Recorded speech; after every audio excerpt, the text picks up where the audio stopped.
Ahora el espacio es suyo.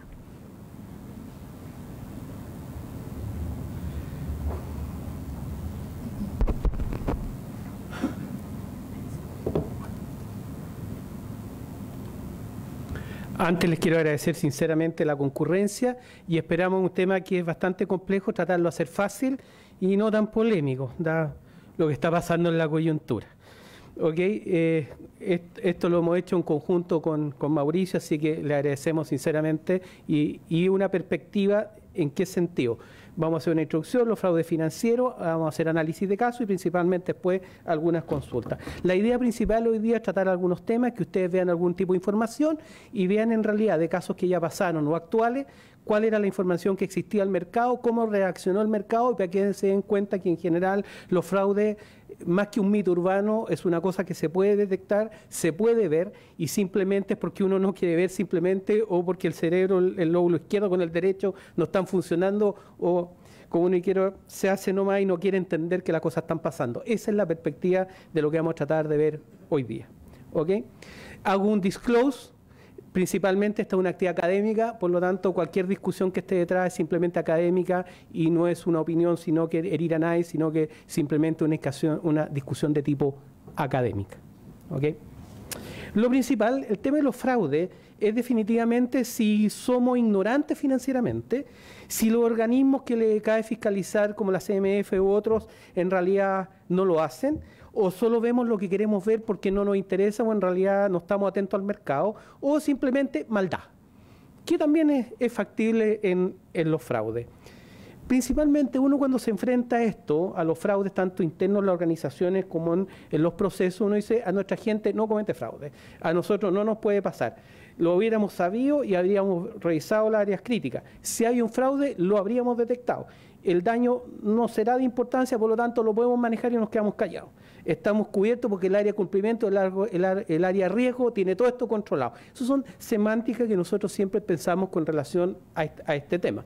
Pero aquí es donde viene por qué se crean las tormentas perfectas o por qué estamos creando algunas tormentas más allá de lo posible. Les voy a mostrar simplemente un video para que entendamos y también nos relajemos un poquitito, porque esto se trata de las dos cosas. Hay un centro aquejado de fuertes remordimientos. Ha sufrido un cuadro de ansiedad y luces. También ha continuado a cobrar unas comisiones por dar un permiso para instalar una feria sin licencia. Vamos, lo iba a hacer así y me ha pegado un calambrazo en seco el túnel del carro y no te me llevas a la billetera. Se trata de síndrome de honestidad pálida. Los niveles de demencia e integridad manifiestan que es incompatible con el servicio público. Para casos de interés graves como el suyo, el único tratamiento posible es el trasplante de córnea. Es muchas cosas en nuestra perspectiva está pasando hoy día en nuestro país y en muchos países de Latinoamérica. ¿Qué es lo que está pasando en términos de tormenta perfecta? Principalmente estamos, independiente que para algunos estamos en decaída, pero sigue teniendo un auge. Y eso significa que las tasas de costo de capital son relativamente bajas. Y hoy día nadie va a empezar a pedir un spread de un 6%, un 8%, un 12% en un instrumento. Y si hay alguien que está dando un 12%, a lo menos me merece algún tipo de deuda, más que el Banco Central está bajando la tasa expectativa. Por lo tanto, si los bancos están funcionando a una tasa de costo de fondo 0,35, 0,40, es imposible que alguien esté dando 6% mensual o 10% mensual, como algunas empresas de Forex dieron hace 2 o 3 años y quedó la espantadera de quiebra, digamos. La decadencia de algunos valores morales, algunos incentivos mal colocados, alta expectativa de los analistas tienen tremendas expectativas, dan tremendas expectativas y les voy a mostrar que las expectativas no funcionan mucho después con la realidad y terminamos perdiendo el 80% de nuestras inversiones. Altos niveles de deuda, muy fuertes sobre todo a niveles personales, enfoque en las reglas más que en los principios, falta de independencia en las decisiones, codicia y tema aspiracional que estamos muy fuertes, y un tema que es conmigo, estamos mal formados, estamos mal educados y en realidad le damos al robo, punto, o a los fraudes, un tema más interno a las personas. Es importante prestar atención a cuáles son las señales que está al mercado y entender si el mercado dio señales o no. Ahora en retrospectivo uno puede decir, pucha, si lo hubiera visto, pero veamos si en realidad en algunos casos que hemos tratado o vamos a tratar, el mercado dio algunas señales bastante claras con respecto a algunas cosas. ¿Qué es lo que estoy viendo realmente o quién quieren que yo vea con relación al mercado? ¿Okay? Del punto de vista finanza, y es donde yo me desenvuelvo, a diferencia de Mauricio, que es más en el tema abogado, las finanzas son como el cerebro para mí. Tiene dos lados. El lado izquierdo, que es cuantitativo, y el lado derecho, que es cualitativo. Si los dos lóbulos funcionan diferentes, la cosa se empieza a chocar. Por lo tanto, si yo entiendo que el mercado me está dando una información cualitativa y después yo la cifra de uno, significa que la cosa no está funcionando. Por lo tanto, los dos hemisferios en términos de finanzas tienen que funcionar bajo la misma línea, porque esa misma línea me determina que los resultados de una empresa, lo que está mostrando, son realmente reales. Si existe disyuntiva entre los dos hemisferios, significa que a lo menos investiguemos un poquitito o a lo menos tenemos algunos warnings, cosa que les voy a mostrar de los dos hemisferios en unos minutos más. ¿Ok? Pero una cosa principal que no hemos acostumbrado y que en realidad nosotros somos poco llanos a esto, las decisiones siguen siendo de nosotros. Yo no entiendo que una persona, cuando vaya a firmar a una empresa, esté firmando un contrato que esté radicado en Islas Vírgenes Británicas, siendo que las inversiones se están haciendo aquí en Chile. Entonces, no sé si una persona cuando hace una inversión y le dicen que es de altísimo riesgo, altísimo, ni siquiera de alto, no es de riesgo, de altísimo, pone la plata en ese tipo de inversión. Entonces, ahí es donde yo digo, ¿sabe qué más? No, hay un tema que las decisiones también son de tipo personales, puede que falte educación financiera, pero las decisiones también son de tipo personal. Y eso no hay que olvidarlo. ¿Ok?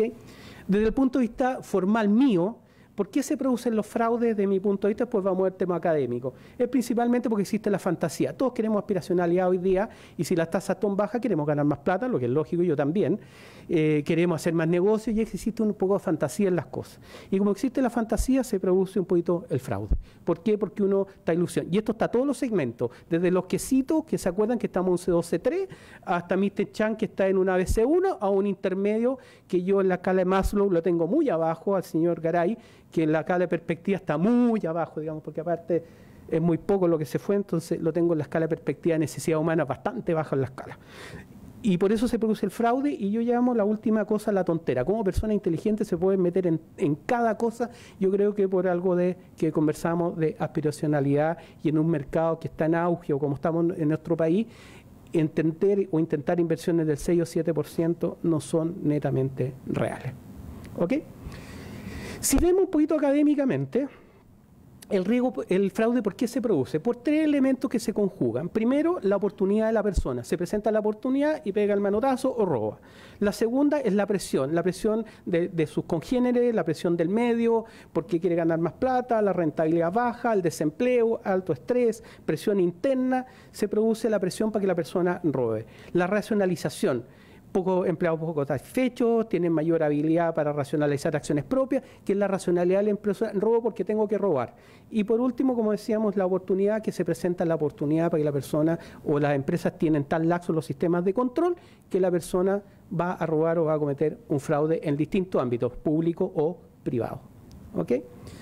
Y aquí una descripción de lo que es la necesidad o problema resuelto, la autojustificación. Yo robo porque me corresponde, o porque son tan malos los empleadores que a mí me corresponde robar, o es mío, es un derecho adquirido, digamos, por así decirlo.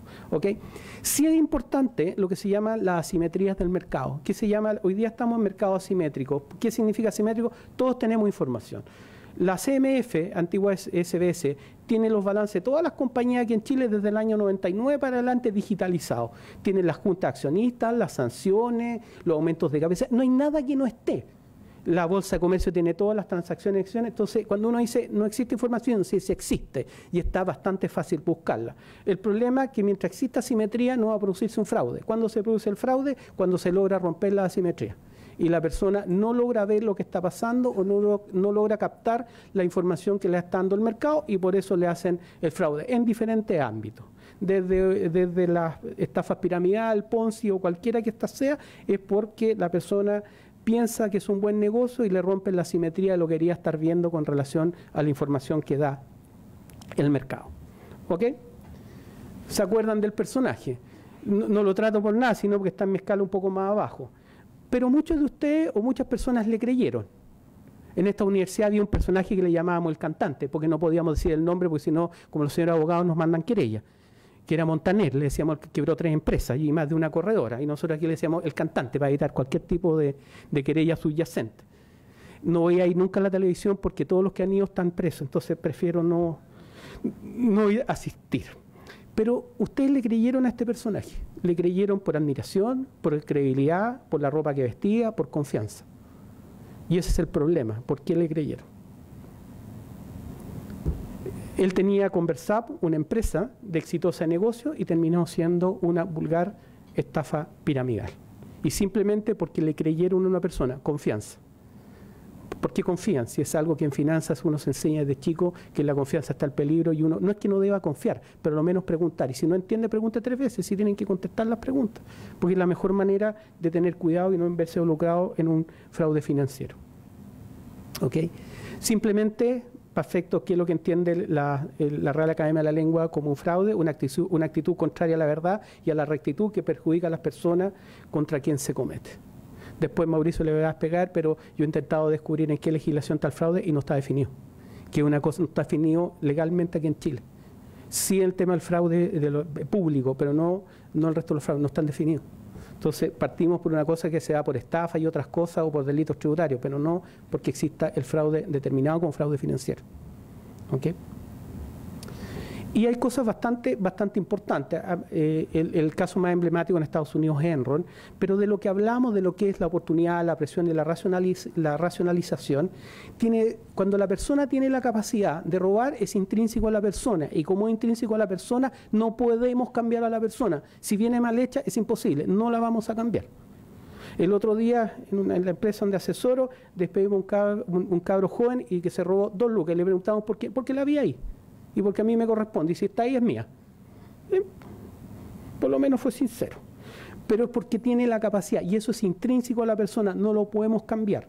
Lo otro que es intrínseco a la persona es que existe un motivo justificado. La persona entiende que existe un modo justificado para hacer el fraude, para estafar. Y la que sí podemos actuar es cuando se presenta la oportunidad, entendiendo que si tiene la capacidad y existe el motivo, cortarle la oportunidad a través que no se le presenta a la persona la oportunidad. Y eso es donde se puede actuar en términos de procedimientos, normas y reglas. ¿Ok? Y entender que hay 2 tipos de fraude, contra la organización y hay algunos a favor de la organización. Yo lo hice porque yo lo hice a favor de la organización. Y eso también es intrínseco. Y hay algunos casos con notación nacional que algunos entienden que el fraude no era contra la organización, no, porque era a favor, era porque me correspondía. Entonces también entender que existe estas 2 dimensiones en el caso de los fraudes. ¿Ok? Simplemente, por ejemplo, una regla que se llama la regla 10-80-10. El 10% de las personas son honestas, el 10% de las personas son simplemente deshonestas y el 80% de las personas se mueven de un extremo a otro. En la realidad, menos del 10% de las personas son completamente éticas, menos del 10% de las personas son completamente inmorales y más del 80% de las personas depende de los incentivos que se tengan. Por eso que volvemos a sentir que depende de la persona. ¿Ok? Tal como habíamos visto un poco al inicio, veamos una visión en perspectiva de algunos casos en Chile. Por favor, hay algunos casos que son bastante connotados, pero veámoslo en la perspectiva de la información que hace. Esto ya se reconoce errores donde dice contingencias por 43 millones, de decir 43 millones. Disculpe, jefe, me equivoqué. ¿Ok? La clínica Las Condes, en el año 2015, se le desaparecieron 12.000 millones de pesos cuando se migró a SAP. Eso me hace cuadre contable, pero bueno.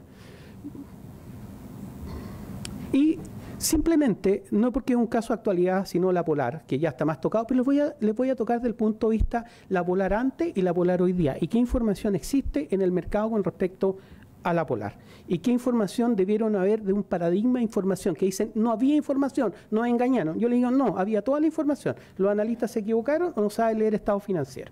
Entonces, ahí es donde yo entro un poco en una lista de chequeo. Revisen los estados financieros, hagan un par de índices. Si una cosa tan simple como una planilla Excel, y se los voy a demostrar de la información que había o que hay después, y ustedes se van a sorprender un poco con algún tipo de información aquí, con respecto a algún tipo de información. Lo primero, la Polar hasta el día de hoy día, desde el punto de vista del estado de flujo efectivo, es decir, la caja, nunca ha tenido operacionalmente flujo de caja positivo. El año 2005 perdió 29.000 millones de flujo operacional, 42.000 millones el 2007, el 2008 había perdido 68.000 millones y el 2009 había perdido 44.000 millones de flujo operacional. Y como uno sabe, lo que entra tiene que salir, por lo tanto que tengo que cuadrar esta cuestión, porque hay que vivir. Entonces, como uno cuadra, aumentando, vendieron 67 mil millones en acciones, 50.000 en obtención de préstamos y colocaron bonos al público por 28.000 millones. Por lo tanto, esto simplemente es una bicicleta común y silvestre con respecto de buscar financiamiento en el mercado. Así, punto. Otra cosa que deben haber visto, análisis estructural, transforma el estado de financiación en porcentaje, deudores por venta. El año 2002 los deudores por venta del total de activos el 34%. 55%.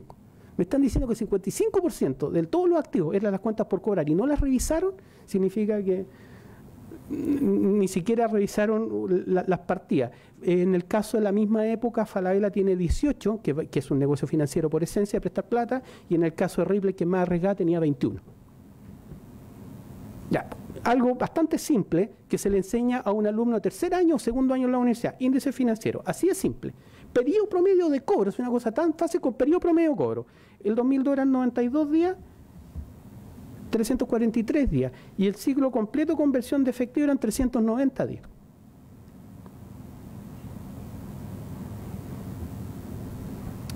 ¿Pero en qué creyeron las personas? Porque tienen que haber creído en algo. Creyeron en esto, en la última línea. Me disculpa, pero la normativa en esa época pasaba por la creación de una empresa auditora, en este caso PricewaterhouseCoopers, Sí. que dijera que estaba conforme, No. y con eso, ¿no es cierto?, la superintendencia no creaba ningún problema. No, estamos de acuerdo con eso, y por eso... En la norma, en la institución, No, estoy de acuerdo con usted. el financiador es auditor. Estamos de acuerdo con usted, yo también soy auditor, pero lo que estoy presentando es simplemente una información para una persona que tiene que leer información y entienda que de repente la información va más allá de la toma de decisiones.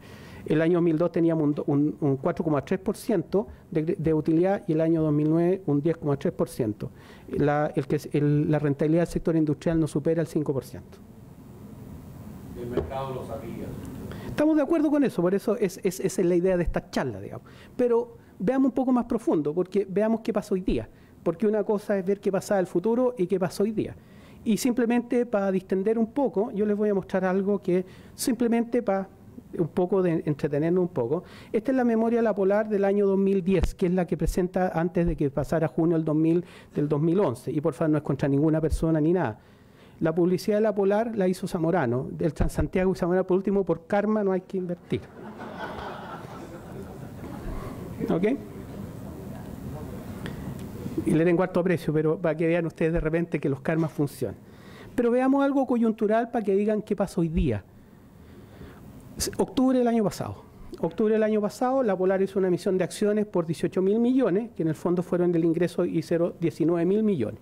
Entonces yo me pregunto, porque vieron un poquitito los estados financieros, independiente de quien haya comprado las acciones, si fue compra propia o fue compra de tercero. Entonces digo, ¿vieron realmente los estados financieros de la Polar para ver cuál era la situación que tiene, por lo menos a diciembre de ese año, los años anteriores? Si uno ve en ese sentido los estados financieros de la Polar en aquellos años, no sé si se puede ver acá, pero de todas maneras, la pérdida acumulada que tiene la Polar es 300, no se nota bien, pero la pérdida acumulada son 390.000 millones de pesos y el patrimonio bajó de 115.000 millones a 109.000 millones. Si la Polar, que tuvo ese año una pérdida de flujo operacional, perdió 32.000 millones el año pasado de flujo operacional y eso se junta que no ha tenido flujo operacional los otros años, y la utilidad del año pasado fue menos 13.000 millones, considerando que el fisco le devolvió 2.000 millones porque tiene pérdida acumulada. Si uno ve en esa perspectiva, significa en la realidad que uno ve en ese sentido, dándole a la Polar la esencia que tuviera 2.000 millones de utilidad, no recupera las pérdidas acumuladas antes de 165 años, 170 en promedio. O sea, no se va a ver resultados acumulados positivos dentro de los próximos 170 años, salvo que haga un aumento de capital o absorción de pérdida. No obstante lo anterior, para las personas que compraron acciones, les muestro la evolución de las acciones en el periodo 2017 hasta el día al 1 de enero. Esa es la evolución. Es decir, de una acción que valía cerca de 94 pesos, hoy día está cercano a 20,58, 23,53 las últimas transacciones. Significa que bajar de 90 a 20 significa que una persona perdió cerca de 70 pesos por acción en el plazo de menos de 1 año y medio.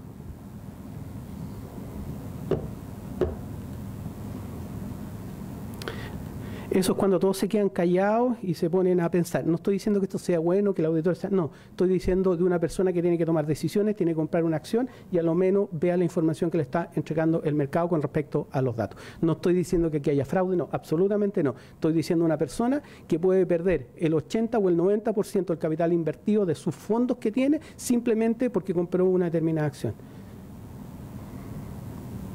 Y eso sucedió en octubre del año pasado. Adicionalmente les muestro otro, Alsacia. No hay crítica con respecto a empresa pública, por lo tanto aquí no hay ninguna cosa. Pero este es un operador más relevante que tenía el Transantiago el año 2018. La operación terminó en octubre del año pasado. Pero este es uno de los operadores más relevantes que tenía el Transantiago. ¿Ok? Y yo cuando vi esto, miren, Alsacia no paga la deuda. Alsacia anunciará este miércoles que no pagará a los bonistas norteamericanos. Eso sucedió hace 2 años. Pero uno dice, aquí algo tiene, Alsacia acusa al gobierno, no respondió ante crisis financiera, ¿qué empresa? Estamos hablando de esta gente modifica casi 2/5 del traslado de movilización en Santiago. Y si se cortan 5 millones de boletos diarios, imaginar la cantidad de personas que quedan si esta empresa se va a la quiebra o tiene cualquier tipo de problema. No obstante lo anterior, lo que está ahí, independiente que se vea, KPMG dio abstención de opinión. Abstención de opinión a los estados financieros de Alsacia el año 2017. Y esto es un contrato público. Si le están diciendo que lo que está ni siquiera vale lo que publicaron. Adicionalmente, Alsacia presentaba el 2017, el 2018 ya no presenta estado financiero, un patrimonio negativo de 115.000 millones y pérdida acumulada por 125.000 millones de pesos. Adicionalmente, cuando uno ve, lo que me llamó la atención cuando estaba revisando esto, las cuentas por cobrar aumentaron entre empresas relacionadas de 10.000 millones a 71.000 millones de pesos del año 2016 al 2017. Y cosa extraña, que ese año sacan a Panamá 66.000 millones de pesos hacia afuera. ¿Y por qué es relevante? Porque la PPT que estaba atrás, estábamos hablando que no pagó a los bonistas y más encima de no pagar a los bonistas está diciendo que está en crisis financiera.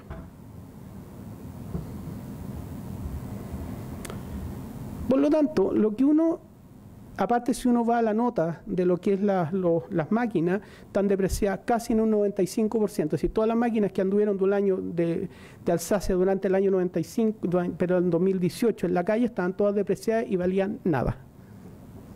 0. No estoy diciendo que esto sea malo, bueno, significa información que las personas tienen que tener y los administradores de contratos. ¿Okay? La idea era presentarle una visión de que entiendan que la información en los mercados existe y se puede observar, se puede tabular. Esto puede dar, significa que la persona puede tomar sus propias decisiones y su propia. Es simplemente eso. A veces la realidad supera en realidad a la ficción de las cosas. Eso es lo que quería mostrarle hoy día con respecto a lo que son estos casos de, algunos casos con notación. Dejo con usted a Mauricio, que les va a dar otra perspectiva.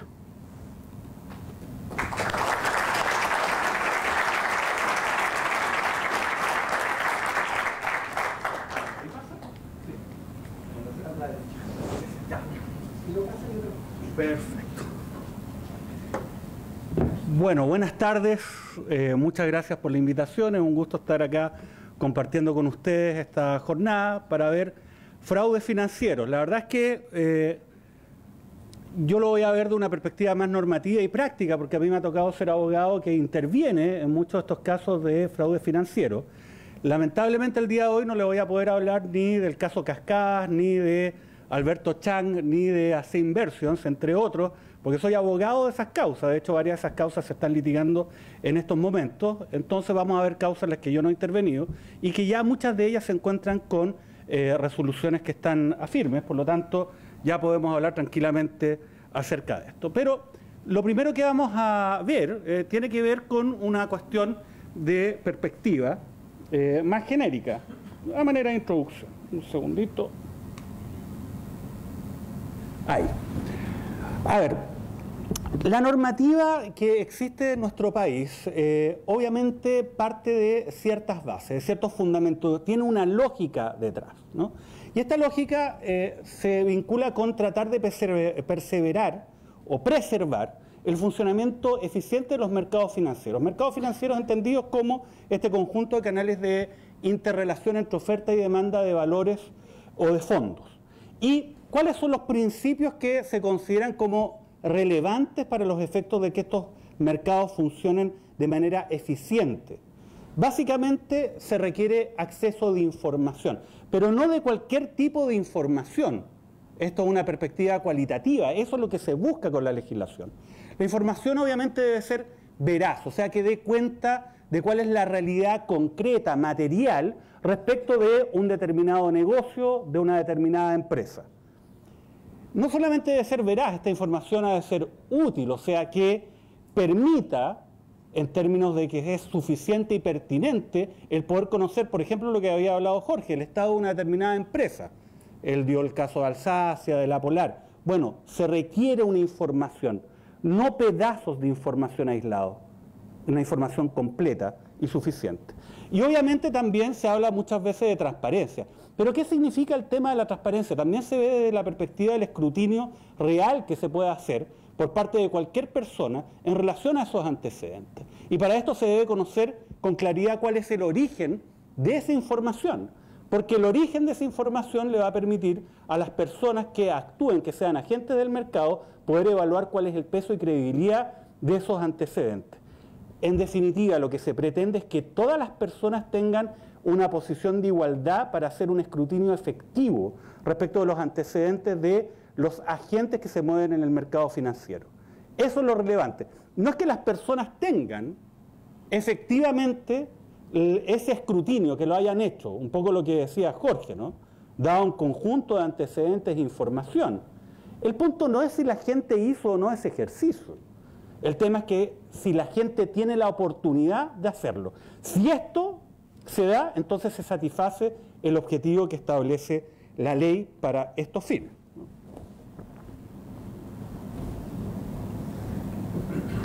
Ahora, no hemos dado una institucionalidad, y esto es bien importante para entenderlo en términos esquemáticos, ¿no? La institucionalidad, básicamente en nuestro país legal, normativa, tiene por finalidad, por una parte, prevenir y sancionar lo que son estos atentados en contra de los principios que deben fundamentar el funcionamiento adecuado del mercado. Y además también se establecen mecanismos para reparar, que son ámbitos que operan de manera distinta y que por lo tanto dan pie a la actuación de distintos agentes cuya reglamentación obviamente se vincula con estos objetivos. Hay obviamente una institucionalidad para la prevención y sanción de estos tipos de incumplimientos, de infracciones, de vulneraciones a las normas que pretenden amparar estos principios que hemos hablado. Están estas infracciones de carácter administrativa. Y acá entonces nos encontramos con la Comisión para el Mercado Financiero, que es un ente administrativo público, el cual básicamente tiene por finalidad precisamente fiscalizar y en su momento, si es necesario, el poder sancionar. ¿Por qué vía? A través de multas e inhabilidades. Ese es su ámbito, prevención y sanción administrativa, a partir de la actuación del Estado. Por otra parte, respecto a aquellas infracciones que son consideradas como especialmente graves, entonces la institucionalidad señala de que no es suficiente una simple multa o establecer inhabilidades. Es necesario fijar sanciones que sean mucho mayores. Y en ese ámbito entonces está el proceso penal, el cual se vincula precisamente con estas infracciones, que es un catálogo reducido, no es cualquier infracción precisamente a las normas que pretenden amparar el adecuado funcionamiento del mercado. Son solamente aquellas que constituyen atentados especialmente graves. Y aquí ya la Comisión para el Mercado Financiero no opera, sino acá la lógica es distinta. La lógica es de un proceso penal donde hay una entidad denominada Ministerio Público que tiene por finalidad investigar los delitos y en su caso llevarlos a un juicio frente a un juez que tiene un rol imparcial y que finalmente ante las peticiones del Ministerio Público y las defensas de los imputados establece o desestima responsabilidades criminales. ¿En qué se concretan estas responsabilidades? penas privativas de libertad, también hay multas y también hay inhabilidades, pero lo específico, ¿no?, de este ámbito de responsabilidad es precisamente las penas que son privativas de libertad. Y hay un tercer ámbito. Todos estos tres escenarios convergen en relación a las infracciones a la legislación de mercado de valores, que es la reparación. Y acá básicamente lo que corresponde es que cada persona la cual haya sufrido un daño producto de la infracción, un daño además que haya sido causado por esa infracción, obviamente puede ser reparado en procesos civiles. Esto es bien interesante porque en el ámbito administrativo y en el ámbito penal, como vamos a poder ver más adelante, la verdad que no siempre es necesario de que se haya producido un daño, que la conducta la cual se le imputa o se le atribuye a un determinado agente del mercado haya producido realmente un efecto. Puede ser que esa conducta no haya producido ningún efecto material en el mercado, pero igual es sancionado. Y eso tiene una lógica que vamos a ver con posterioridad. Ahora, esto es bien importante para entender la lógica del ámbito administrativo y penal. ¿Por qué castigar? ¿Cuál es la finalidad? ¿Es simplemente causarle un perjuicio, una venganza en contra de la persona que ha entregado información falsa al mercado, que ha realizado operaciones ficticias? No, tiene otra finalidad y estas son las finalidades por lo menos en el ámbito de un Estado de Derecho democrático moderno, ¿no?, que involucra una prevención general. Y la prevención general es básicamente el evitar que las demás personas cometan la infracción. Es decir, sabe que usted comete una infracción grave, entonces nosotros le vamos a demostrar a la sociedad, a todos nosotros, de que obviamente el cometer esa conducta involucra un perjuicio que se concreta en la pena o en la multa y por lo tanto no lo hagan. Eso es lo que se señala. Y por otra parte se ha considerado de que a partir de este tipo de sanciones lo que se hace es también mandarle un mensaje a la comunidad en el sentido de decir, ¿sabe qué? Ojo, esta norma es de verdad, esto está vigente. Esto puede sonar muy retórico, pero tiene una incidencia práctica muy relevante y además determina las consecuencias de la inacción por parte de los órganos del Estado cuando existen infracciones graves y no se hace nada, o se hace poco o no se cumple con la ley, porque estos fines finalmente se van socavando. Se habla también de prevención especial, o sea, ya no enfocado en la comunidad, sino en la persona que cometió la infracción. La persona concreta, ¿no?, para los efectos de que no reincida y que además también se le mande el mensaje en relación a la vigencia de la norma. Ahora, bien interesante porque siempre se dice, bueno, a ver, el tema de las multas, ¿no?, de la CMF, la acción de la Comisión para el Mercado Financiero en este ámbito parece que es sustantivamente diversa a la actuación del Ministerio Público, por ejemplo, cuando hay un juicio penal y hay una condena privativa de libertad. Pero la verdad que no es así. Finalmente es un tema simplemente de magnitudes, nada más, porque estas dos acciones involucran lo mismo, el Estado sancionando a las personas producto de que incumplen ciertas reglas. Es un tema de magnitud, pero no hay más diferencia en eso. Ahora bien, vamos a analizar dos casos, como les señalé, son dos casos en los cuales yo no he tenido intervención alguna como abogado. Y creo que son casos que reflejan bastante bien cuál es la normativa que se ha aplicado y que se ha dejado de aplicar en relación a los fraudes más importantes en el ámbito financiero de nuestro país. Los fraudes más importantes, obviamente, no son los de Chang, los de Garay, ¿no?, ni los de AC Inversions, ni estas, digamos, estafas piramidales. En rigor, donde uno puede ver que la norma se pone más en tensión, ¿no?, es precisamente en el ámbito del mercado de valores. Y acá, obviamente, el orden de magnitudes es exponencialmente superior al caso de esos fraudes, ¿no? Y por eso los voy a comentar con ustedes. Un pequeño introducción al caso de Inverlink. Al año 2003 Inverlink era un holding muy importante y prestigioso, quizás algunos de ustedes se acuerdan, ¿no?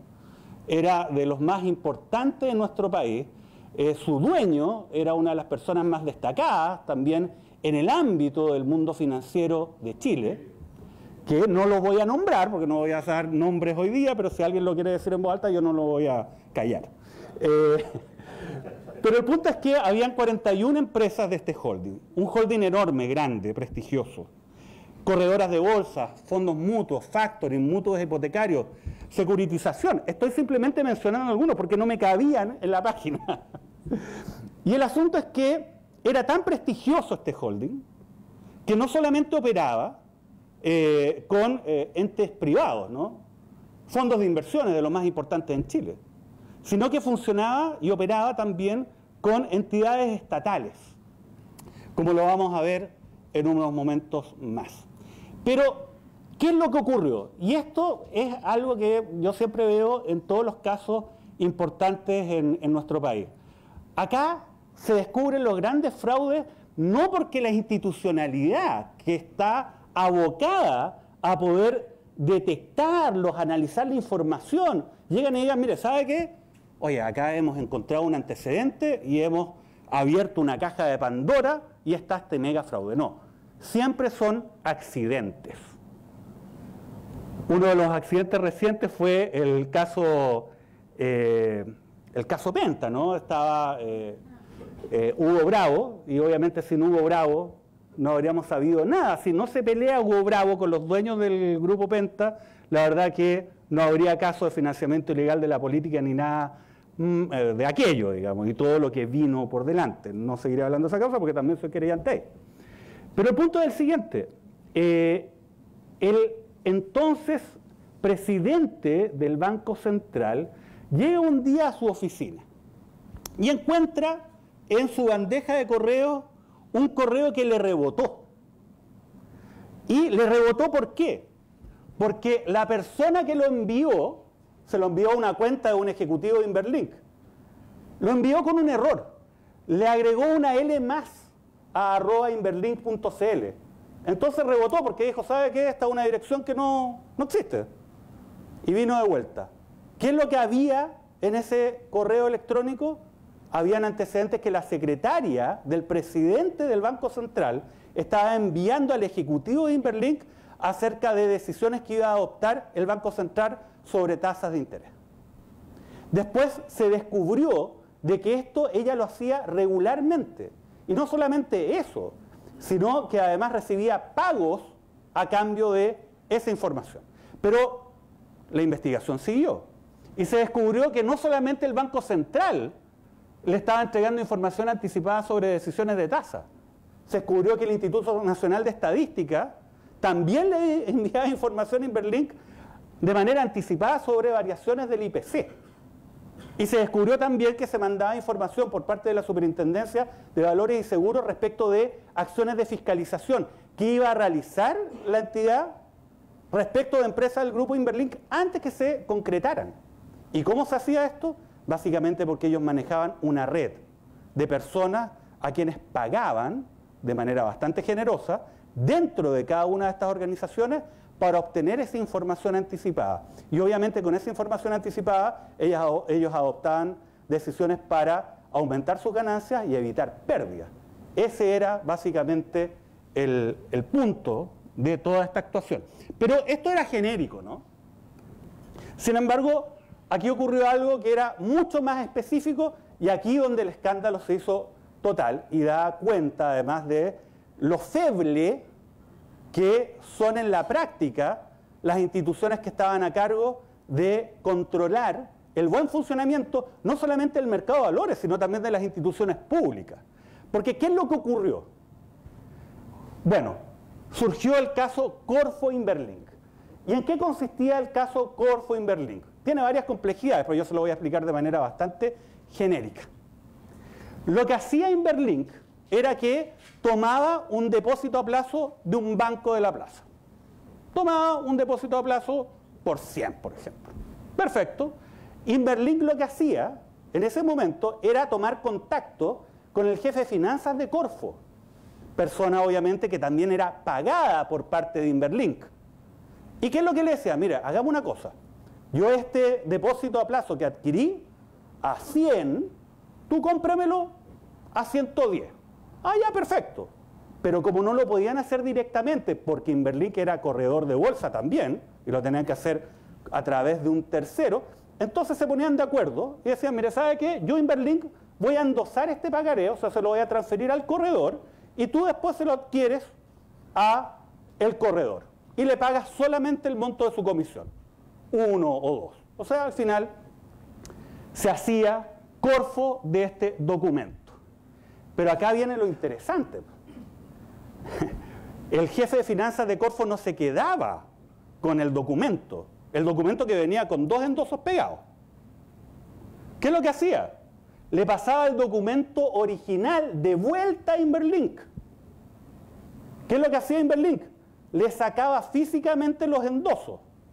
Entonces el papel quedaba como adquirido de un comienzo del banco, sin endoso, o sea, era de Inverlink. ¿Y qué es lo que hace Inverlink con ese documento? Iba al mercado y obtenía financiamiento con cargo a ese documento. Tal cual. Ahora, ese financiamiento lo obtenía, pero se establecía una condición. La condición era decir, ¿sabe qué? Yo se lo vendo, por ejemplo, a cualquier entidad financiera, el documento, pero establecíamos de que Inverlink podía recomprar el documento dentro de 30 días. Ustedes dirán, ¿pero por qué eso de recomprar el documento dentro de 30 días? Bueno, sencillo, porque esta era una bicicleta. Entonces, ¿qué es lo que ocurría? Al cabo de 15 días hacían la operación igual. Y llegaba otro documento, ya no por 100, por 200. Entonces, cuando Corfo recibía finalmente el documento y se lo traspasaba a Inverlink, Inverlink recompraba el primer documento y se lo devolvía físicamente a la Corfo. Y así iban bicicleteando estos pagarés, estos depósitos a plazo. Y así iba obteniendo un financiamiento, porque iba obteniendo dinero. 30.000 millones de pesos obtuvo Inverlink a partir de este mecanismo. 30.000. Y así se financiaba y obviamente mostraba al mercado estados que eran notables, pues si todo el mundo quería ir a Inverlink a colocar sus fondos para que rentaran. Era un rendimiento increíble, ¿no? Ahora, esto nos da una buena excusa para poder analizar muy brevemente, no voy a ser muy dogmático en este ámbito, sino simplemente para tener presente cuáles son aquellos delitos los cuales finalmente fueron objeto de condena las personas que estaban involucradas en estos fraudes. Obviamente voy a dejar aparte a todos los funcionarios públicos que recibieron pagos para el objeto de entregar información anticipada de sus respectivos organismos, ¿no? Y además también a quienes recibieron otro tipo de beneficios de Inverlink que fueron sancionados por cohecho, entre malversación de caudales públicos, entre otros. A ver, esto es bien interesante porque la Ley de Mercado de Valores establece y sanciona conductas de manera muy genérica, incluso con penas de cárcel en caso de infracción. Como por ejemplo, acá se señala, es contrario a la presente ley efectuar transacciones en valores con el objeto de estabilizar, fijar o hacer variar artificialmente los precios. Obviamente se pretende resguardar la transparencia del mercado de valores. Pero fíjense, acá lo que se castiga finalmente es realizar estas operaciones, aunque sean reales, cuando la finalidad no es lícita. ¿Por qué? Porque en el fondo, si usted trata de estabilizar, fijar o hacer variar artificialmente los precios, lo que usted está haciendo es engañar al mercado. Ustedes dirán, ¿pero cómo se hace eso? Bueno, sencillamente puede ser de que yo me pongo de acuerdo con una empresa determinada y durante una semana yo adquiero un conjunto de acciones de una determinada compañía y después se las vendo a la persona con la que me puse de acuerdo un determinado valor con la finalidad de impulsar al alza el precio de esa acción. Ojo, en este caso todo es real. Yo de verdad compré las acciones. Yo de verdad se las vendí a la persona con la que me puse de acuerdo. No hay mentira alguna. Pero la finalidad es ilícita porque no es transparente respecto al mercado. De nuevo volvemos. Información que sea veraz, real, completa, transparente. Eso es lo que se requiere en un mercado para que funcione adecuadamente. Fíjense, esto es bien interesante porque acá ni siquiera se castiga el que realmente se haya obtenido lo que se pretendía. O sea, por ejemplo, una acción que salía a 10, nosotros queríamos impactar su valor para que se moviera a 12. Resulta que no se movió a 12. Se mantuvo en 10. Incluso pongamos otro ejemplo. Bajó a 8. Da lo mismo, porque acá el resultado no es relevante. Lo que se castiga precisamente es el fin ilícito, el no haber transparentado el fin que se tenía al momento de realizar este tipo de actuaciones. Eso es importante porque fíjense lo duro que es finalmente la normativa. No requiere un perjuicio, un efecto, nada. Incluso operaciones que son perfectamente reales, igual se castigan. Ojo, y se castigan con cárcel, además de la multa, y con penas que son bastante altas. Y la especulación, porque la especulación forma parte de los mercados. ¿Cómo se trata la especulación? Ahora vamos, porque esta obviamente no es la única, el único supuesto. Fíjense, es contrario a la presente ley efectuar cotizaciones o transacciones ficticias respecto de cualquier valor, ya sea que las transacciones se lleven a cabo en el mercado de valores o a través de negociaciones privadas. Aquí la situación es distinta. Como se fijaron en el primer caso, son operaciones reales, pero que se hacen con una finalidad que es considerada ilícita. Acá son operaciones que son ficticias, no son verdaderas. Y fíjense, da lo mismo de que se hagan en bolsa o fuera de bolsa. Ustedes dirán, a ver, pero ¿cómo se puede dar este caso? Bueno, sencillo. De hecho, se da. Y se ha dado. Yo el lunes a las 9 de la mañana vendo un paquete de 10.000 acciones de una determinada compañía a un tercero, que es mi palo blanco. Y se la vendo, por ejemplo, a 8. Mi palo blanco, 3 minutos después, la vende esas mismas acciones a una empresa relacionada mía a 12. Ustedes dirán, pero bueno, es similar al caso anterior. Sí, pero es que acá hay algo distinto. Yo nunca quise vender y él nunca quiso comprar. No es una operación real. ¿Se fijan por qué? Porque yo le traspasé estas acciones a las 9 de la mañana y las mismas acciones él me las revende a una empresa relacionada o a través de una empresa relacionada a las 9:03. Son actuaciones ficticias. No había una voluntad de vender, no había una voluntad de comprar. Y esto se puede hacer en la bolsa o se puede hacer a través de transacciones privadas. Acá lo que se castiga es la mentira, no el objetivo ilícito. Ahora, obviamente se supone que hay un objetivo ilícito en todo esto. Y ustedes dirán, ¿pero por qué no se castiga el objetivo ilícito? Porque si se castigara el objetivo ilícito, esto sería letra muerta. Porque en la práctica probar ese objetivo ilícito es muy difícil.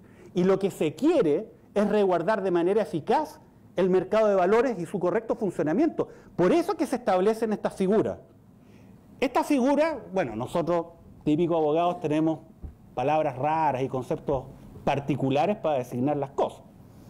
Pero son llamativos, ¿no? Se dice que es un delito de peligro abstracto.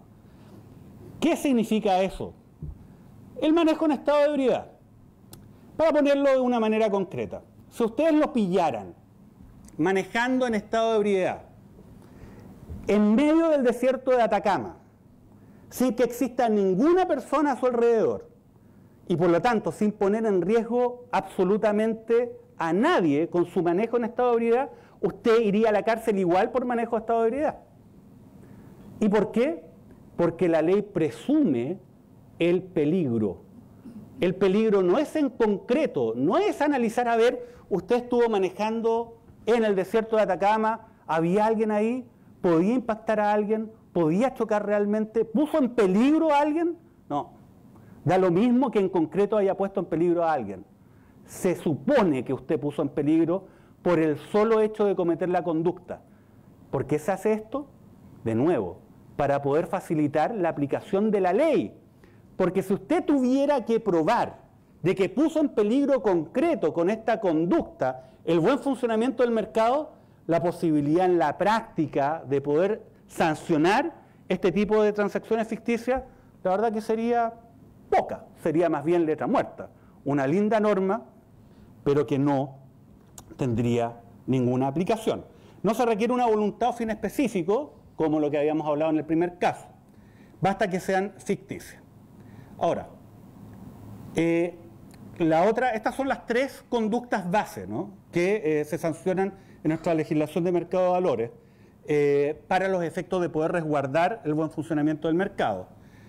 De nuevo, ninguna persona podrá efectuar transacciones o inducir o intentar inducir, fíjense, lo nimio, ¿no?, de la conducta, intentar inducir a otra a la compra o venta de valores regidos o no por la ley de mercado de valores por cualquier acto, práctica, mecanismo, artificio engañoso o fraudulento. Oiga, acá no se exige absolutamente nada, salvo que lo que esté haciendo usted sea engañoso o fraudulento. Engañoso o fraudulento cuando le está mintiendo a alguien, en concreto, no en términos generales, ¿no? Ahora, esta norma también fue objeto de sanción. Las personas que estuvieron involucradas en el caso de Inverlink finalmente cumplieron penas de cárcel.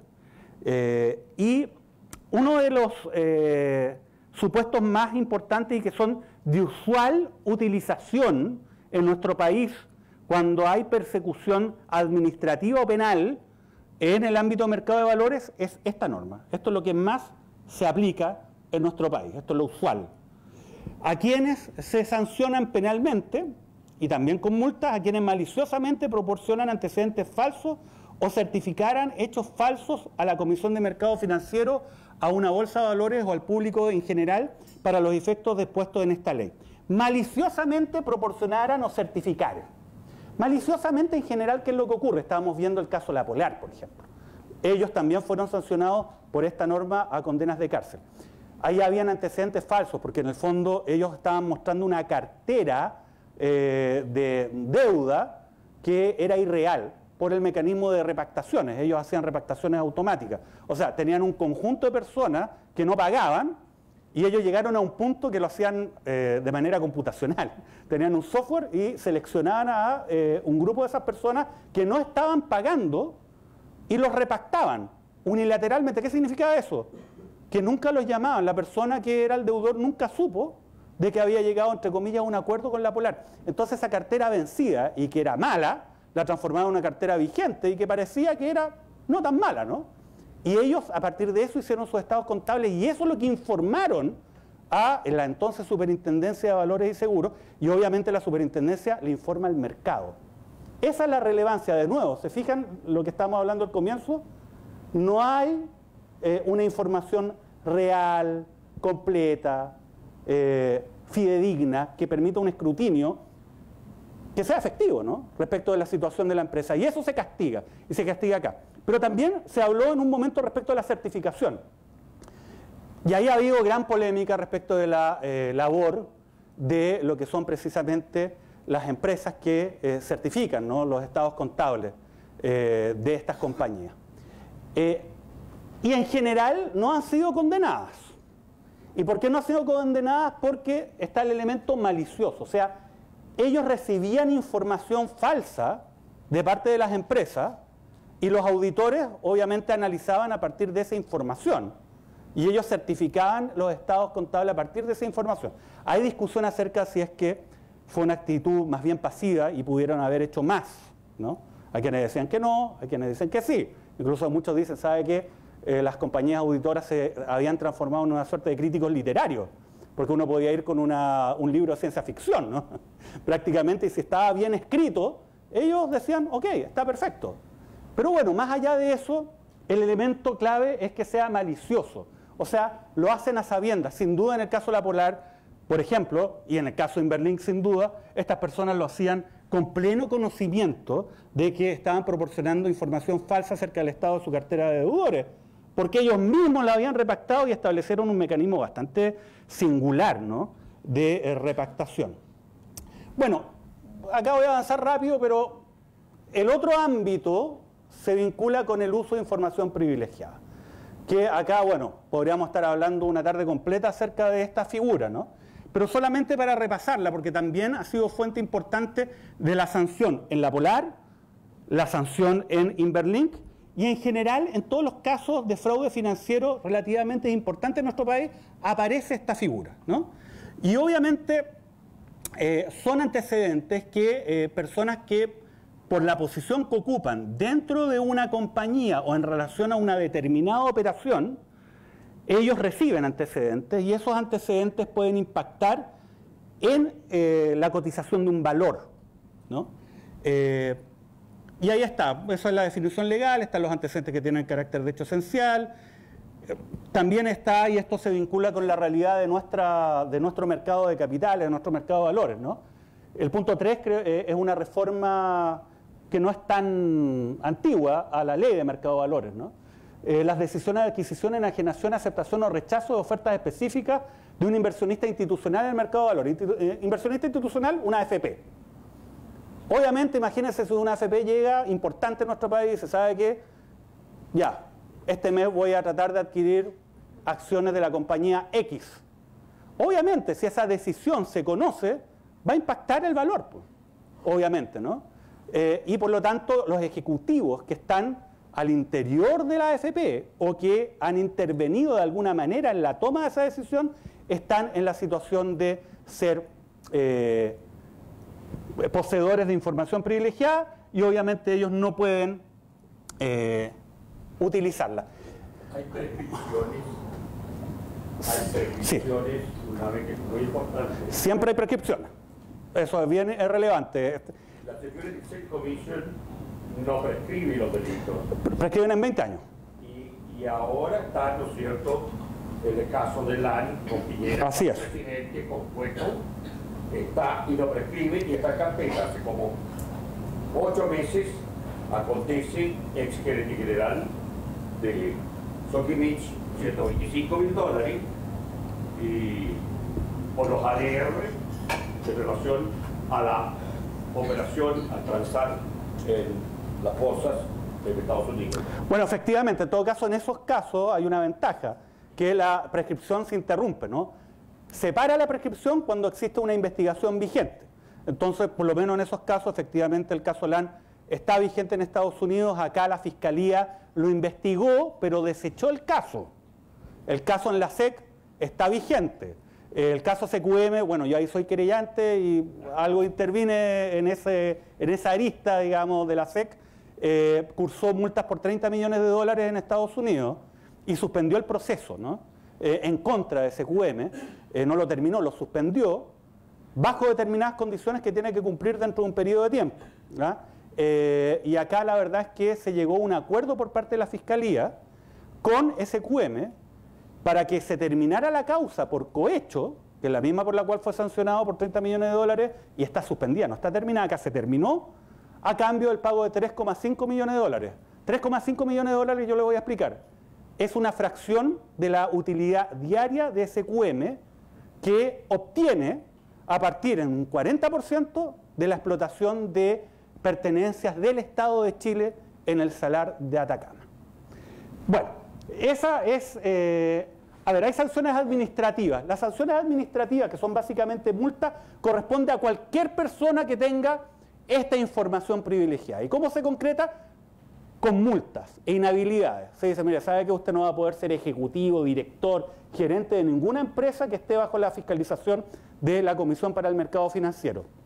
Esto para cualquier persona que tenga información privilegiada. Pero hay ciertas personas que están en una situación especial, que son las personas que hacen este uso deliberado de información privilegiada.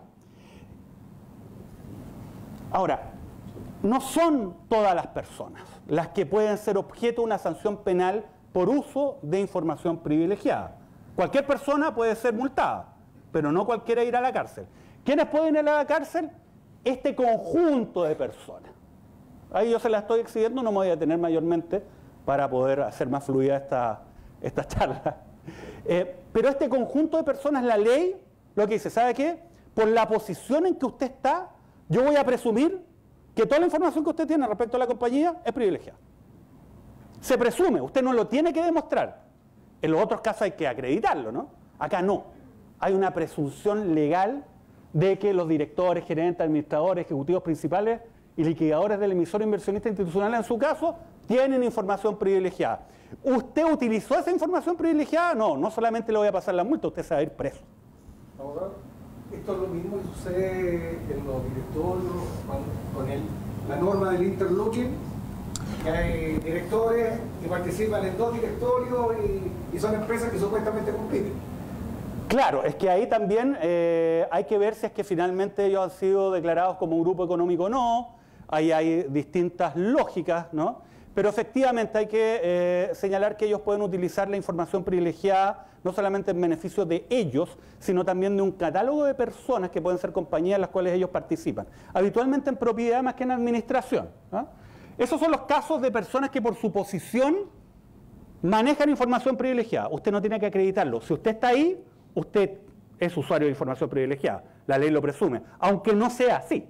Hay otras personas, insisto, esto solamente para que los tengan ahí a la vista, hay otras personas que no se les presume que son titulares de información privilegiada por la posición que tienen. Por ejemplo, el director de una compañía, por la posición institucional, estructural que tienen, sino por lo que ellos han hecho en relación a una determinada operación. Por ejemplo, los auditores que están analizando una compañía y que conocen de determinados negocios. Respecto a esos negocios, no solamente ellos, fíjense el último punto, los cónyuges convivientes de las personas señaladas ahí arriba, así como cualquier persona que habite en su domicilio.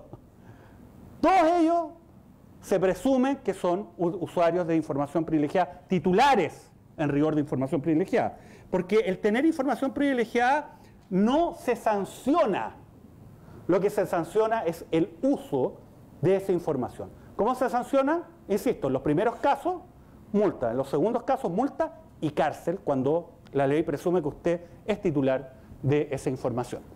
Muy rápidamente, un segundo caso. Este caso, a diferencia de Inverlink, que es uno de los mayores fraudes que se han conocido en nuestro país por la envergadura, ¿no? Que tuvo y los montos involucrados, además la afectación a la fe pública. Había un punto en el que nadie sabía si es que los endosos de papeles que habían pasado por Inverlink eran reales o no.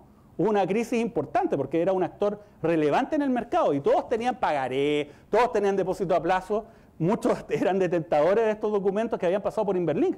Nadie sabía si los endosos eran verdad o mentira. Bueno, Intervalores, este es un caso vigente.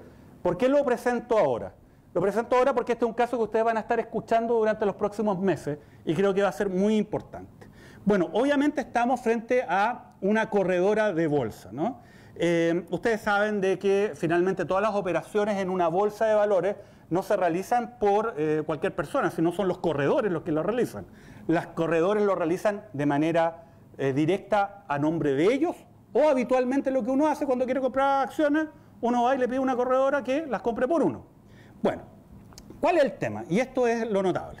Intervalores, esta es la imputación que se hace y que está abierta. Todavía no hay una sentencia condenatoria, así que todo esto está abierto. Pero esto es lo que hoy día se ha sostenido por parte de la autoridad. Ellos realizaban estas transacciones, pero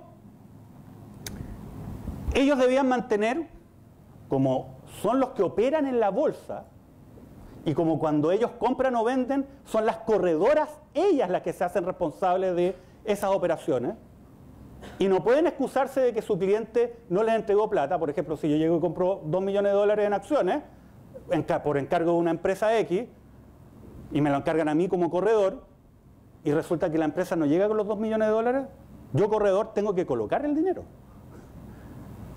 No existe la posibilidad, por mandato expreso de ley, de que el corredor diga, no sabe qué, es que este señor no me entregó la plata. No. Usted realizó la transacción, la cumple. Y por eso tienen que tener patrimonios mínimos. Bueno, esta corredora, ¿qué es lo que hizo?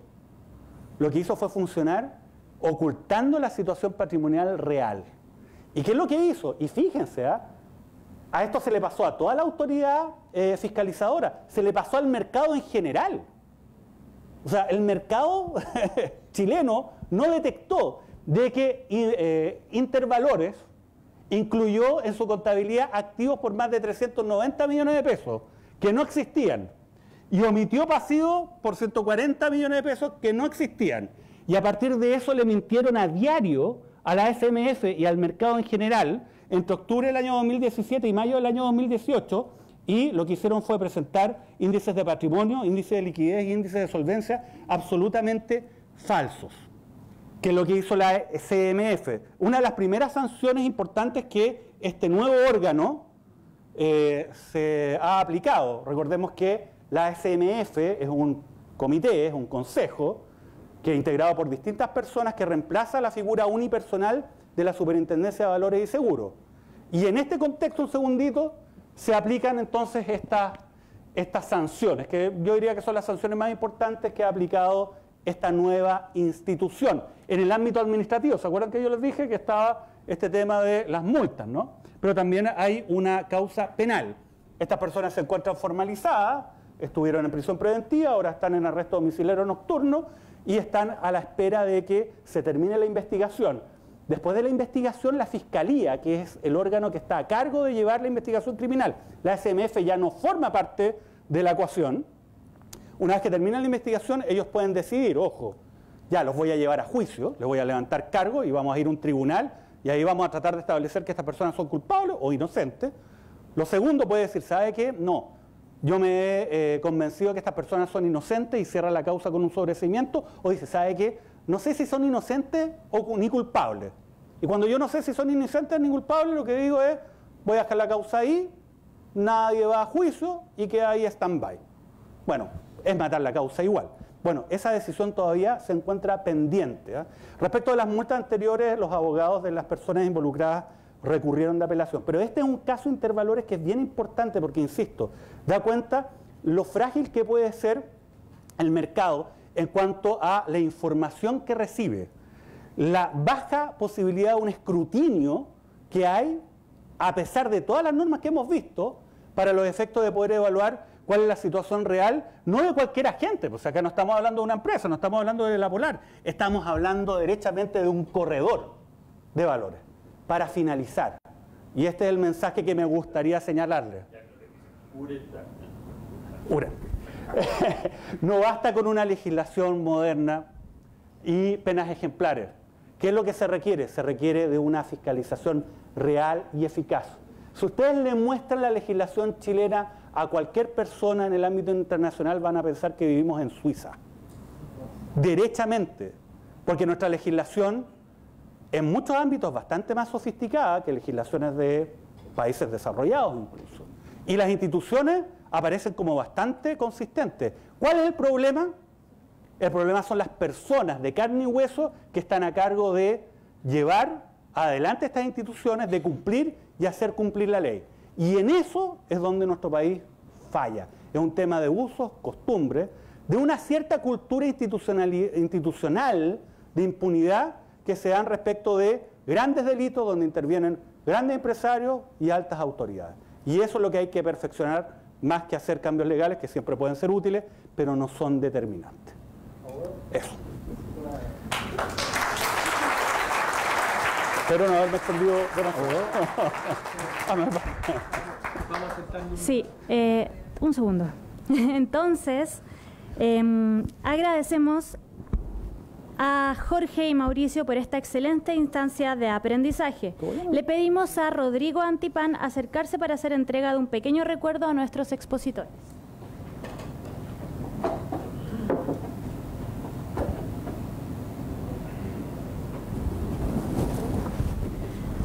Eso. Bueno, muchas gracias. Gracias. Hecho. Lo ocuparé. Ahí la foto de rigor. Gracias por la invitación. Lo voy a llevar a los juicios de... ¿En serio? Para el cafecito. Muy bien, muchas gracias, Rodrigo. Agradeciendo a todos los asistentes por su participación en nuestra dinámica de redes sociales, felicitamos a Juan Pablo Poblete, quien posteó en LinkedIn, y le otorgaremos un libro de regalo. ¿Está Juan Pablo por ahí? Juan Pablo, ¿puedes pasar adelante? Un aplauso también para Juan Pablo.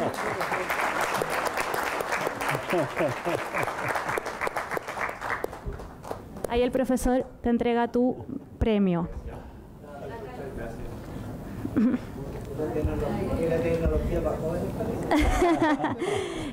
Agradecemos a los profesores nuevamente y ahora pasaremos a una ronda de preguntas. Solamente tenemos tiempo para 2 preguntas que ya están seleccionadas.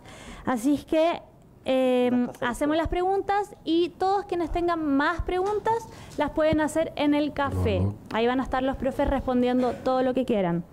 Así que sí, partimos. Ya, gracias. Mi nombre es Fernando Pardo y gracias a los 2 brillantes expositores porque hemos aprendido mucho. Mi pregunta para el abogado señor Mauricio Daza.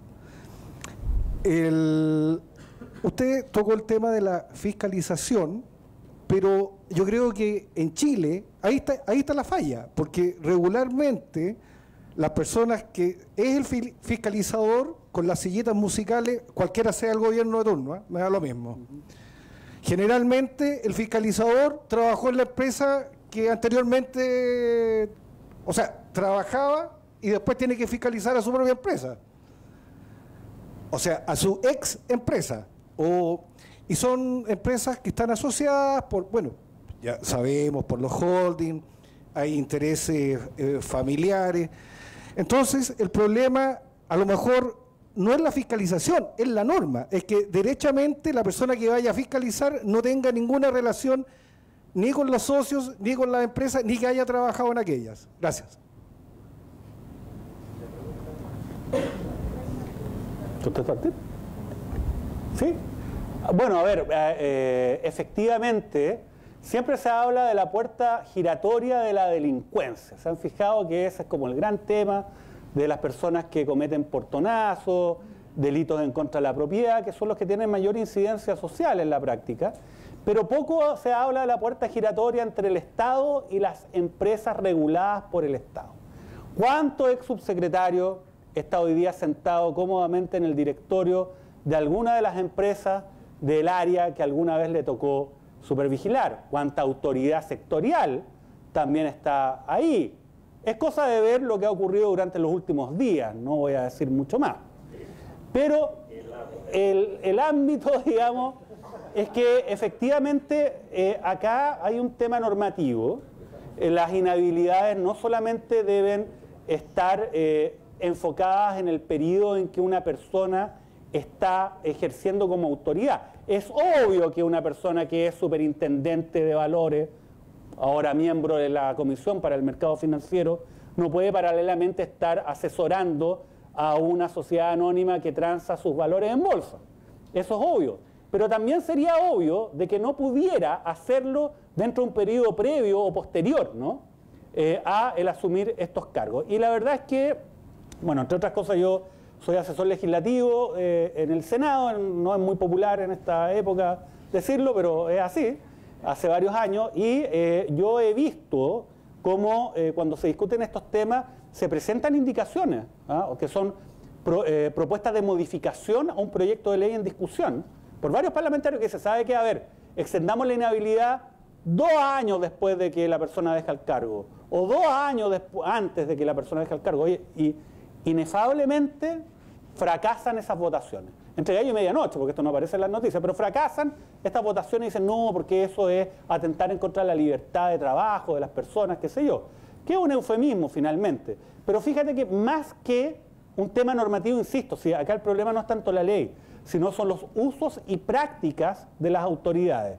Y para que esos usos y prácticas mejoren, lo que se requiere son mayores niveles de transparencia y un interés también mayor por parte de la comunidad, nosotros, en estos temas, para hacer valer precisamente la crítica cuando estas situaciones se dan. Ni lo uno ni lo otro existe hasta el momento en nuestro país. Yo te puedo comentar un poquitito más de mi ámbito financiero. Yo creo que hoy día, como dice Mauricio, tenía hoy día el empoderamiento de las personas, que hoy día te puede hacer una denuncia anónima por redes sociales y termina siendo más efectiva que cualquier ley. Te das cuenta de lo que pasó hoy día en el sur, lo que pasó con el tema del obispo de la iglesia pentecostal. O sea, hoy día las redes son muy fuertes en temas de poder actuar como un ente, no te voy a decir fiscalizador, pero hoy día muchos de los casos que están en boga ha terminado, como dice Mauricio, por una casualidad, pero las casualidades terminan siendo que se están abriendo muchas casualidades, digamos. Y yo creo que en ese sentido el empoderamiento de las personas está mucho más fuerte hoy día por el tema de la privacidad que te da las redes sociales, de poder poner en el tapete sin que sea juzgado o acusado determinado fraude o determinada de este tipo de situaciones. Bien, la próxima pregunta, sí. Hola, buenas noches, mi nombre es Mateo Urrutia. Mi consulta está un poco orientada, por ejemplo, a la frase que dice al final y pues también algo que me llamó mucho la atención alrededor de la presentación. Cuando ocurrieron hechos de fraude, luego mostraban como ciertas sanciones que ocurrían. Entonces, dentro del contexto en que hay un marco normativo bastante robusto, por lo que ustedes han dicho y por lo que explicaron, es bastante consistente y congruente, al final del día queda la sensación de qué ocurre con las sanciones, porque se nota que no son disuasivas al final del día. Tú acabas de mencionar que, por ejemplo, las herramientas de fiscalización se han aumentado mediante las redes sociales, que uno puede absorber información, los sistemas están mucho más concentrados, pero al final del día las sanciones que realizan al final del día no disuaden de que ocurran este tipo de hechos. Entonces, al final del día, ¿cómo se cuestiona o cuál es el enfoque al respecto? Bueno, obviamente eso es lo que habíamos hablado en un momento al comienzo, por lo menos de mi exposición. No era un ejercicio meramente, digamos, latero, ¿no? Al hablar acerca de la prevención especial o general, ¿no? ¿Cuáles son los fines de las penas y de las multas, ¿no? Porque hay que tener presente esas finalidades para ver si es que estamos aplicándolas bien. Porque si efectivamente, por ejemplo, una multa en un caso de fraude al mercado de valores corresponde a una fracción de las utilidades que quienes incurrieron en estas conductas obtuvieron producto de este ilícito, es un súper buen negocio. O sea, en el fondo decir, ¿sabe qué? Defraudemos, pero defraudemos en grande. Y en ese contexto yo creo que nuestras instituciones están al debe. Yo siempre he dicho que el Estado de Derecho en Chile es un buen proyecto, digamos, no es una realidad. ¿Y por qué digo eso, digamos? Bueno, porque uno ve en la práctica cómo operan las instituciones. Estas son opiniones personales, nuevamente en una actividad académica que en caso alguno representan a nadie más que a mi persona. Exacto. Y no necesariamente representan a los organizadores de este seminario, ni a las personas que están acá. Pero lo voy a decir de esta forma. En el caso SQM, la Superintendencia de Valores y Seguros cursó las multas más grandes de su historia, las más altas de su historia. Y lo hizo a partir de una norma que establecía de que la superintendencia podía aplicar sanciones de 15.000 UF o una fracción del monto de las operaciones involucradas, cuando hubiese mérito para aquello. Obviamente, en aquellos casos en los cuales la sanción de 15.000 UF no fuera suficiente. Bueno, resulta que habiéndose cursado estas multas y habiéndose recurrido a estas multas a la justicia ordinaria, hay un mecanismo. La superintendencia actual SMF cursa la multa y uno puede ir a la justicia normal, digamos, a objetarla. Y mientras fueron a la justicia normal a objetarla, se les ocurrió a los abogados brillantemente ir al Tribunal Constitucional. Y aunque ustedes no crean, yo no lo creo todavía leo el fallo y no lo puedo creer, el fallo declaró inconstitucional la norma que permitía aplicar sanciones por sobre 15.000 UF, porque iban en contra del principio de proporcionalidad. Fíjense. Entonces, ¿en qué situación quedamos hoy día? En que la multa máxima a partir del fallo del Tribunal Constitucional es de 15.000 UF. Conclusión y mensaje al mercado. Si va a defraudar, hágalo en grande. Y que los 15.000 UF, que es lo máximo que usted arriesga, bueno, corresponda a la fracción menor, digamos, de la utilidad que usted puede obtener. Estos son el tipo de hechos, de circunstancias que obviamente hacen que la normativa vigente que nosotros podemos exhibir tenga una gran fractura con la realidad de su aplicación. Y ese es el problema que tenemos hoy día en Chile. No es un tema normativo, es un problema de cómo funcionan las instituciones en la práctica. Pero proviene de las facultades que tiene el Tribunal Constitucional para hacer lo que hace. Claro, ahí ese otro debate. Lo que pasa es que de hecho yo estoy de acuerdo con que exista un Tribunal Constitucional. Lo que no estoy de acuerdo es que el Tribunal Constitucional esté integrado por personas que abusan de esas facultades a partir del hecho de que no hay un control respecto de lo que ellos deciden, para ponerlo de alguna manera. Esa decisión, que para muchos puede sonar aberrante, obviamente hay gente que le gusta esa decisión, pero como fuera, no puede ser revisada por nadie más. Y ellos lo saben. Y además, cuando usted tiene un Tribunal Constitucional que es designado a partir de un coteo político, porque así es un coteo político, hay un grupo de personas que lo designa arbitrariamente, potestativamente el presidente de la República, y los que designa el Congreso se cuotearon. Es una cosa bastante burda. Un sector elige a uno, el otro, y qué sé yo, y todos aprueban, porque es un pacto tácito que tienen entre ellos. Entonces, obviamente, cuando usted tiene esa forma de que funcionan las instituciones en la práctica, da lo mismo lo que diga la ley. El resultado no va a ser aquel que va a concretar el objetivo que ya vimos. Prevención general, especial, positiva, negativa. Ese es el problema, a mi juicio, muy personal. Bien, muchas gracias por haber participado de esta jornada. Ahora los invitamos a todos a pasar a un café. Que tengan muy buenas noches. Ya. Y esta fue la última vez que me invitaron a la escuela. Gracias. Que esté muy bien, ¿eh? Gracias. Encantado. Encantado. Muchas gracias. Hecho. Bueno, espero que no haya sido tan polémico. No te preocupes. Sí, pero estamos en la escuela no de Derecho. Economía. De Economía, pero igual, es parte de la Casa de Bello. Exactamente lo mismo. Y eso es lo que vale.